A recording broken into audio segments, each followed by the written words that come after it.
అక్కినేని నాగార్జున, ధనుష్ కాంబినేషన్‌లో తెరకెక్కిన 'కుబేరా' చిత్రం ఈ నెల 20వ తేదీన ప్రపంచవ్యాప్తంగా భారీ లెవెల్‌లో విడుదల కాబోతున్న సంగతి తెలిసిందే. ఈ సినిమా కోసం అక్కినేని అభిమానులు ఎంతో ఆతృతగా ఎదురుచూస్తున్నారు. ఎందుకంటే వాళ్లకు ఈ సినిమా ఖచ్చితంగా సూపర్ హిట్ అవుతుంది అనే నమ్మకం వచ్చింది కాబట్టి. ఇప్పటివరకు ఈ చిత్రం నుండి విడుదలైన పాటలకు, టీజర్‌కు సెన్సేషనల్ రెస్పాన్స్ వచ్చింది. శేఖర్ కమ్ముల సినిమాలు అంటేనే చాలా డిఫరెంట్‌గా ఉంటాయి.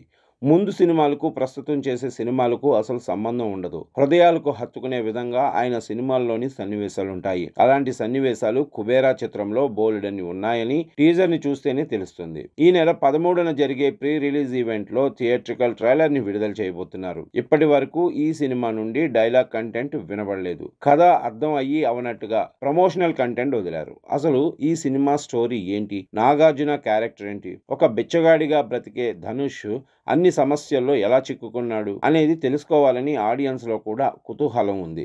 ఇదంతా పక్కన పెడితే ఈ సినిమాకు సంబంధించిన పాటని ముంబైలో ఒక ఈవెంట్ ద్వారా విడుదల చేశారు. ఈ ఈవెంట్‌కి ధనుష్, నాగార్జున, రష్మిక మందాన మరియు ఇతర తారాగణం పాల్గొంది. ధనుష్‌కి షూటింగ్ ఉండటంతో అందరికంటే ముందుగా మాట్లాడి వెళ్ళిపోయాడు. బాగానే మాట్లాడాడు. కానీ ధనుష్ ప్రవర్తన పట్ల అక్కినేని ఫ్యాన్స్ చాలా తీవ్రమైన అసహనం వ్యక్తం చేస్తున్నారు. ఎందుకంటే ధనుష్ తన ప్రసంగంలో ఒక్కసారి కూడా నాగార్జున పేరుని తీయకపోవటమే. తన ప్రసంగంలో శేఖర్ కమ్ముల గురించి మాట్లాడాడు. హీరోయిన్ రష్మిక గురించి మాట్లాడాడు. కానీ నాగార్జున పేరు కూడా ప్రస్తావించలేదు. తెలుగు చలనచిత్ర పరిశ్రమలో నాగార్జున టాప్ 3 హీరోలలో ఒకడు. ఆయన సాధించిన విజయాలు, చూసిన క్రేజ్ లో ధనుష్ ఆవగింజంత కూడా చూసి ఉండరు అంటున్నారు ఫ్యాన్స్. అలాంటి స్థాయిలో ఉన్న వ్యక్తి గురించి మాట్లాడకుండా వెళ్తావా అంటూ సోషల్ మీడియాలో అక్కినేని అభిమానులు ధనుష్ ని ట్యాగ్ చేసి ఏకిపారేస్తున్నారు. అయితే ధనుష్ షూటింగ్ కి వెళ్లే హడావిడిలో ఉన్నాడని, ఆయన ఇచ్చింది ప్రసంగం కాదని, యాంకర్ అడిగిన ప్రశ్నలకు సమాధానం చెప్పాడని,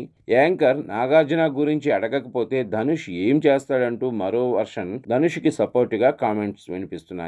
రెండు వాదనల్లో నిజం ఉంది. దీనిపై ధనుష్ క్లారిటీ ఇస్తే ఇంకా బాగుంటుంది అంటూ సోషల్ మీడియాలో నెటిజన్స్ మాట్లాడుతున్నారు. ధనుష్ నాగార్జున గురించి మాట్లాడకపోయినా నాగార్జున మాత్రం ధనుష్ గురించి మాట్లాడడం విశేషం.